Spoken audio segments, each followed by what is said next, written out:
In fairness to the judiciary, some people will say that they have maintained their independence. No. I mean, for instance, you look at the Dasuki case.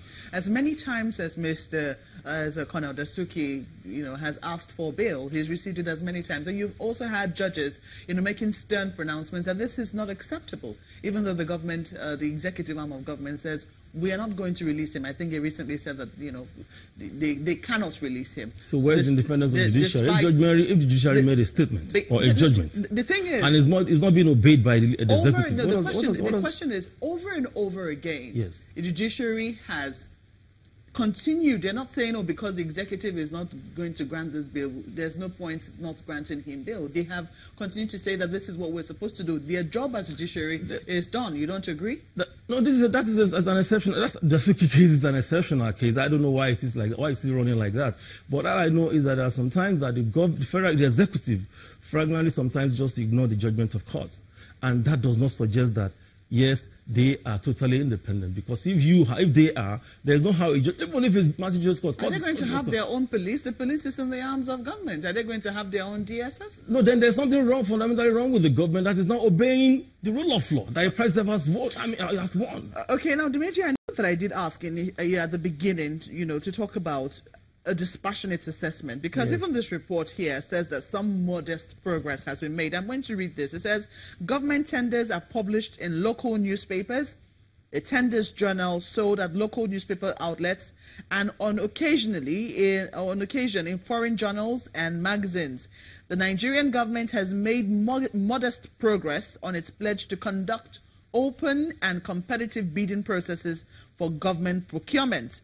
It also says procurement have also improved transparency in procurement, or reforms, beg your pardon, has also improved transparency in procurement by state-owned National Petroleum Company. And that's the NNPC. So yes, it does seem that in some areas, progress is being made. Are you not going to acknowledge it? Why not? I will. There's progress that we made, but the issue is this: when systems are running effectively well, you must be able to feel the impact on the people.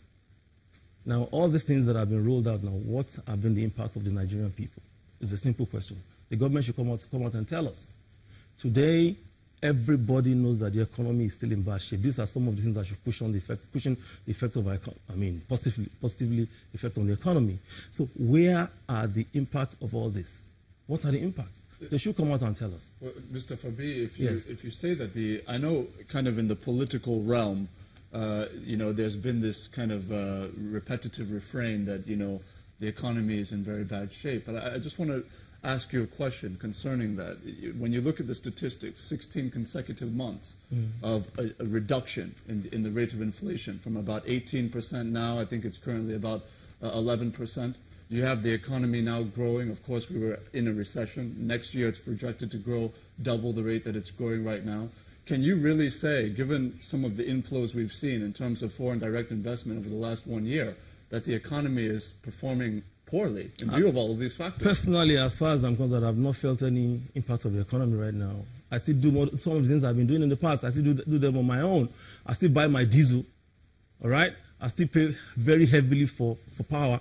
Sometimes I don't even get when I pay. So what would anybody tell me that will tell me the economy has improved? What is improvement? I've not been feeling. That's what I'm saying. And I know a lot of people behind, a lot of people around me are equally feeling the same way. So I have not felt it, gentlemen. I have not felt it. I have not seen the impact of what the economy of this government is running. Let me tell you something. We must begin to forget sentiment and face reality. Nigeria is an enterprise where idea runs or rules. Let me put it that way. It's high time we get Nigeria to be run by businessmen who knows how to turn 1 naira to 2 naira. Let me quickly take you through all this budget performance issue.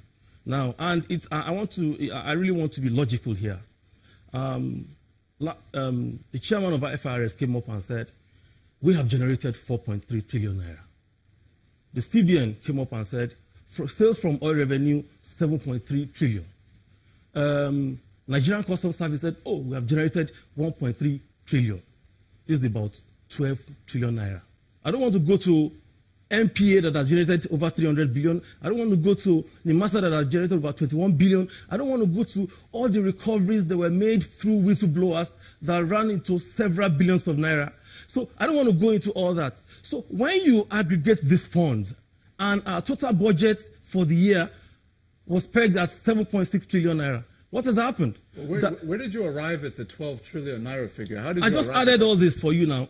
If Mr. Fowler came up and said, I have generated under my office 4.3 trillion, it's there, the records are there. The CBN came on board and said, sales from crude, 7.3 trillion naira, all right?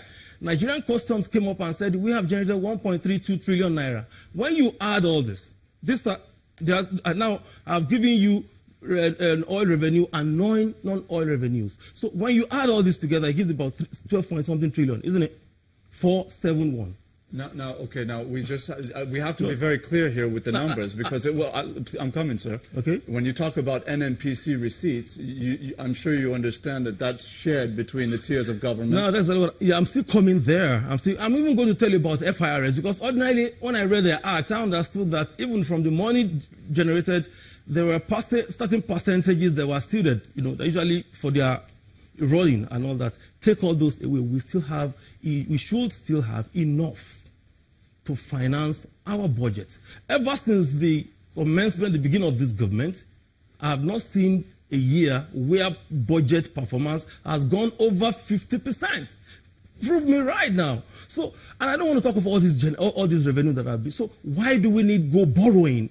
Now, DMO raised a lot of debt instruments, the green bond, the euro bond, the SUKOG, the savings bond, and all that, to still go ahead and borrow. China just borrowed. Where was the money from Abacha, despite Abacha recovery, loot recovery, despite Paris refund? Where are all this money? Nigerians want to know. There's something fundamentally wrong with this government. They are not telling us the truth about what is happening. They are not being honest with Nigerians. That is the point I'm trying to make here. So I stand to be challenged by anyone. Add all this together. Why do you have to go and borrow again? This is what I'm saying. So we need someone who understands the business and economics of running a nation to lead this country. The present leadership lacks that capacity and experience to run national government. This is the point I'm trying to make here. Mr. Fabiyi, I believe your calculations would potentially be more sound if we did not have a nation that was saddled with debt over the course of decades. That's exactly what I'm trying to say. I'm coming. You raised some allegations, and I'm challenging you on that. Yes. If you say that we have all sorts of income and we should be able to easily fund our budget, I'm asking you, how do we get to a point where we are able to pay the massive debt that has accrued over decades? If that money is essentially free money that should go into capital spending. So when you are taking all this debt that you talk about, are there not understanding and agreement about how these loans or the debt will be repaid? They are. But because of lack of transparency that the ICS just said, that's why we couldn't get all this in. That's why we couldn't get most of this in. It's a lack of transparency. This is what we're talking about. Now let me tell you. Let me tell you before I run. I don't want to forget this. I was reading, there was a piece I was reading. I think I'll come back to that. It just escaped my mind. I wanted to really bring it to the fore. But let me tell you something. If truly we have a government that is that have what it takes, or the capacity, or that understand what it takes to run a national government, I don't see reason with the integrity of Mr. President we're talking about, with the integrity of the Vice President we're talking about, why we should still be going round. There are challenges. I'm not going to say there are no challenges. Even if a state comes to rule Nigeria, it will still meet challenges. There's a lot of challenges. But we must be above board as a government. Mm. And some people will say that, that's basically where they think the integrity of, the leadership, comes to play. For some people, they would say that the fact that we haven't even been able to make recoveries, because you have cited the recoveries that we have made, but you haven't given credit for the fact that they have been able to make these recoveries. But the question is, what have they done with these recoveries? No, see, it's just, there are two ways to this thing. There's the beginning. What have they done with these recoveries? It is, yes. That is what I want to know. That question you keep talking. talking. Someone, please, you keep talking. I just remember you keep talking let me quickly about. land on my question. Just hold on. I don't want to lose. I don't want to lose this line of thought. Just please. a moment. You will not lose your line of thought. Okay. You have talked about recoveries. You haven't given credit for the fact that the recoveries have been made. So yes, it is very valid to ask what are we doing with the recoveries and how much has been recovered so far. Okay. We thank them that they've made recoveries. But the question is, what have they done with these recoveries? The question is, hold on. Just a moment. Okay.